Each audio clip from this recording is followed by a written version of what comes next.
السلام علیکم ناظرین، قرآن مجید کو اگر آپ پرچیز کرنا چاہتے ہیں تو بیسٹ قرآن مجید آپ جو ہے وہ اگر پرچیز کرنا چاہتے ہیں تو پھر یہ دعوت اسلامک ہے، جو کہ وزن میں بھی کافی جو ہے وہ لائٹ ہے، اور اس میں صرف قرآن نہیں ہے کہ مطلب کہ آپ جو ہے وہ صرف پڑھ سکیں اس طرح، مطلب کہ اس میں میں آپ کو اس کی خصوصیات بھی بتاتا ہوں۔ ویسے سارے قرآن مجید کو آپ ہدیتاً لے سکتے، کوئی ایشو نہیں ہے، لیکن اس کا یہاں پر کیا ہے کہ اس میں کافی خوبصورت بائنڈنگ بھی ہوئی ہوئی ہے، ٹھیک ہے، کم پرائس بھی ہے، ٹھیک ہے، اور صرف یہی نہیں بلکہ لکھا ہوا بھی ہے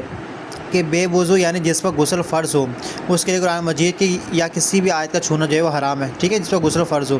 اور جو بے وضو ہے جبکہ اس کا غسل فرض نہ ہو، غسل فرض نہیں ہے بس وضو نہیں ہے اس کا، ٹھیک ہے، تو وہ بے چھوئے زبانی یا پھر دیکھ کر تلاوت کر سکتا ہے، ہاتھ نہیں لگا سکتا، بس بے چھوئے مطلب ہاتھ نہیں لگا سکتا، زبانی پڑھ سکتا ہے یا پھر دیکھ کر پڑھ سکتا ہے، جس کا غسل ہوا ہے لیکن وضو نہیں ہے، جس پر غسل بھی فرض ہے تو پھر اس کا قرآن مجید کو چھونا جو ہے وہ حرام ہے۔ اچھا، پھر یہاں پر جو ہے وہ شروع میں جو ہے وہ اللہ تعالیٰ کے 99 نام بھی لکھے ہوئے ہیں، ٹھیک ہے، جب آپ آگے جائیں گے تو اس پہ جو ہے وہ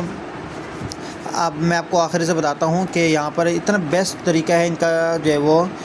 کرنے کا، اس پہ جو ہے وہ اوقاف کی طرف سے بھی جو ہے وہ ان کو جو ہے وہ سرٹیفکیٹ دیا گیا ہے کہ جو ہے وہ رجسٹر کر سکتے ہیں ساری چیزیں۔ اچھا، پھر یہاں پر جو ہے وہ ضروری ہدایت بھی دی گئی ہیں کہ قرآن مجید میں کیا انعمت علیہم ہے، جن پر تو نے احسان کیا۔ اب غلط کیا ہے، لوگ کیا پڑھتے ہیں انعمت علیہم، لوگ غلط یہ بھی پڑھ سکتے ہیں، تو اس سے جو ہے وہ جن پر میں نے احسان کی تو معنی بدل جاتا ہے، تو جس کی وجہ سے جو ہے وہ بہت سے مسائل پیدا ہو سکتے ہیں کفر کے نا،